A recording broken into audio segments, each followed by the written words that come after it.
Baby, it's time to ride the funk train. We are here today at Atari7800forever.com doing something crazy cool. We're going to do a joystick review. What? People do this type of thing in America in the year 2000. We're going to fucking do it, baby. That's what we're talking about. Hola, childs. It's time for Funkmaster V's getting hip with the Atari 7800. Where Funkmaster V, musician, ghost hunter, hat flipper, pro wrestler, and comedian takes you on a tour of all things cool about the Atari 7800. Are you ready to get your groove on? Because it's about to get funky up in here. Well, I've already opened this because I'm 12 years old and I couldn't wait. So, first thing that was striking about this joystick is it's extremely lightweight. And they give you a couple stickers when you order this jive. Check that out. It's better if I hold it there. So I got the Super Twin 78. This is their Big Daddy expensive one. I don't know what the date is. Built on 7/26/23. That's the other thing too. These guys customize these joysticks. And so there you go. This, you can prove to your skeptic friends that you got a Super Twin 78 built, and I guess I got the 122nd one. Dig it. All right, so let's go look at this thing and see what's in the box. Hopefully it's not a snake. Ooh, you can see I got some really swanky looking buttons there. And this is the other thing too, you can kind of color coordinate the buttons, and the joystick top is here. So the 7800 Super Twin, there's my sneakers in the background. And you can see by the back here where we've got two of these joystick gimmicks that go into the gimmick, the Pro system. This is for Robotron. This is for Salvo, which is Mike Sarna's homebrew. Hopefully someday soon somebody will release something like Black Widow, maybe Super Smash TV, maybe even Assault was one of my favorite arcade games. So this joystick here is for that. You can also, if you're really close with a friend, you both can sweat on each other, really close to each other. This thing's smaller than I thought, like, you know, about maybe 2.5 hand widths apart. It's lightweight. You can kind of see, you know, let's put it next to a keyboard. You get to see it's smaller than my keyboard. And it's lightweight, but it's made well. Here's the side graphics, and I dig the plate on the back. It looks like an old Zenith television. Makes it look like a real American 1950s workmanship there. Well, it's pretty.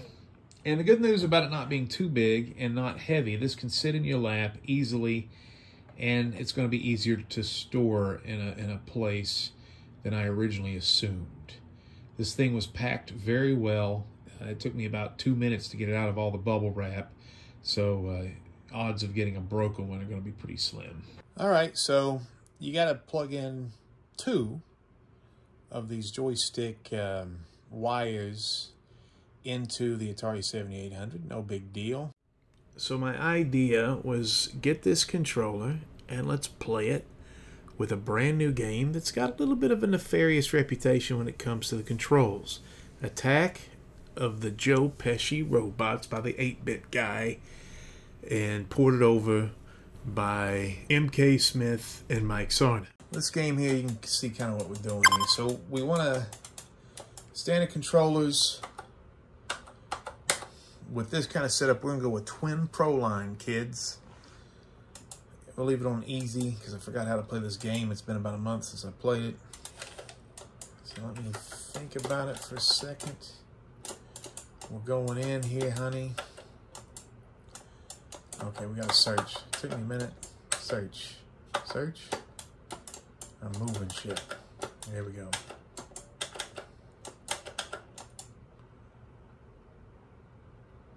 Takes me a minute.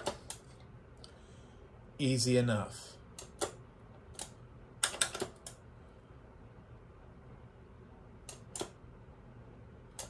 So we're going to have to find a gun, and I think the gun is what's going to use this second joystick here. Pistol. Excellent. Yep. Okay. So this is what we're looking at here.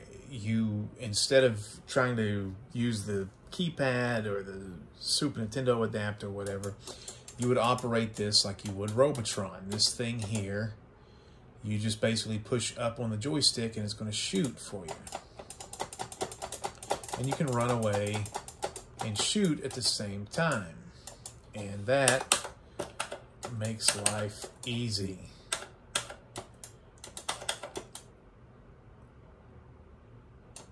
Let's go shoot something else, see how we do here. Get in there. Why won't it let me in? Oh, I need a key card. Okay. Told you, boy, you don't play this for a minute and you become a moron. See, you can kind of, it's easy. This becomes more of a run and gun than with the other control schemes because of this joystick. So once I got back into the swing of this game, I would say this is probably, see how this is more action oriented than it is normally? Awesome. So this game, this feels great. The buttons feel great. So let's try something else and see. Because yeah, I do think this will be the best way to play this game. Are you serious? Are we playing serious? So I'm going to play a shooting game. Because these, you have to be kind of dexterous at, if that's a word. A lot of racket. Holy shit. Alright. Doing good so far. I like it, but I think I like my Genesis controller better for this. Even though I do like this. This is not bad. It's just so, God, the Genesis controller is just hard to beat. But pretty good. Actually, I'm doing real well. This is not an easy game. Whoa! Had to duck that guy. Look at that stuff. Alright, so we're going to try Time Salvo. I haven't played this game in a while. Two-stick. See that? Standard controller, two-stick. Let's figure this jive out together. I forgot how to play it. Basically, it's a Robotron type thing. And we're just going to sit here and try to not die.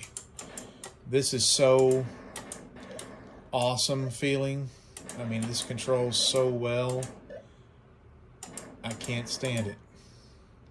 I can't remember if there's much else in this game than this. But this is a simple game. It's a good one. Oh, I'm running out of ammo.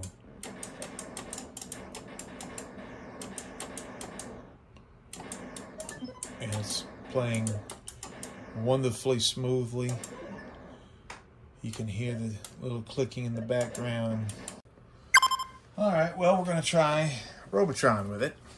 You know, I'm not the biggest Robotron fan in the world. It took me a minute to find the game. But this is much more frantic than Time Salvo. So, how does it do? It's freaking tremendous. I've got an Atari 7800 fight stick that Micro Center made a few years ago. Absolutely love it. I think I prefer this, to be honest. Uh-oh. I got beamed. You know, the joystick made for these types of games. You got to ask yourself, maybe, is there enough need here? Look at this here.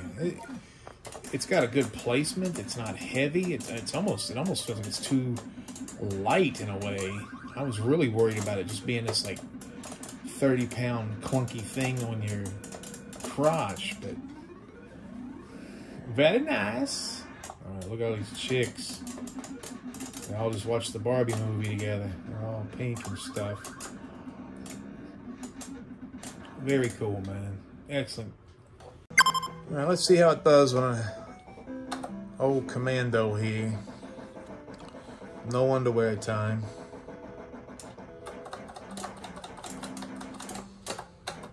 You have to hit the button. There's no turbo on this guy like Sirius. This is the old multi-shooter, multi-directioner shooter thing. Oh, that's right. You get the machine gun. Now we can just waylay it. The second button. I like this vertical alignment of the buttons. I didn't think I would. Yeah. So if I need a hand grenade, all I gotta do is stab a fool in the eyeball. I love that knife in this game. So cool. Boom. Easy. Sweet. Dig it. Feels good. I like it for this type of game. Yeah, man. Let's save some grunts. Whoa. Eat my bullets. If this wasn't a show for children, I would say bad words. I could ease up there. Shoot my friends in the face. Now, a lot of people poo-poo on this game. This is one of the best games on the system. Let's see. At least in my opinion, it's one of the best sports games too. So this game, you use the left and right button quite a bit. So let's see how I like playing with a joystick and the buttons. I'm the purple team. Come on, honey. Get out of here. Well, the ease of the buttons, you know, going back and forth, not a problem. Let me shoot the ball here. Let me see how that feels. Passing the rock there, dummy. Yep, pretty good. This is a decal here, and this particular part of the decal seems like it's coming up a little bit, and that's not a big deal at all. It doesn't seem like it's falling off or anything, but it is kind of, I don't like that. However, I'm not going to cry about it. It kind of feels like it's getting kind of wacky on this side too, but overall, this thing is built like a brick she house, and I think anybody with the disposable income would be happy to have this guy in the collection. So guys, it's a little smaller than I thought. It's a lot lighter than I thought. So I've got something in common with the ladies, and I like it okay because it hurts less going in. Can I say that on a 7800 video? Anyway, Edladdin's Twin Super 78 controller. Feels like it's built very well. The metal is a smidge squishy, like it's not something they would line the space shuttle with. I don't think it needs to be. I think it's made pretty well. The stickers are, you know, they're starting to feel like they come off a smidge, but the fact that the joysticks, the buttons, the whole construction, the whole damn thing, I think it's worth the money if you're a Super 7800 Robotron fan, if you like Time Salvo, and now Attack of the Petscii Robots. I do believe this is the most superior way to play that game. It seems like it's good for the other games too. I mean, it plays great. The controllers are tight, the buttons are tight, it's out of sight, and if it rhymes, it's true. If you haven't checked out Edladdin's, also his Seagull Genesis adapter over on Atari Age, check that out too. If you don't have the bread to spring for the Super 78, if you are a joystick guy, if you like joysticks better than keypads, this is the way to go, baby. All the way to the finish of counting is how much I love the Super 78. Get on your bikes and ride.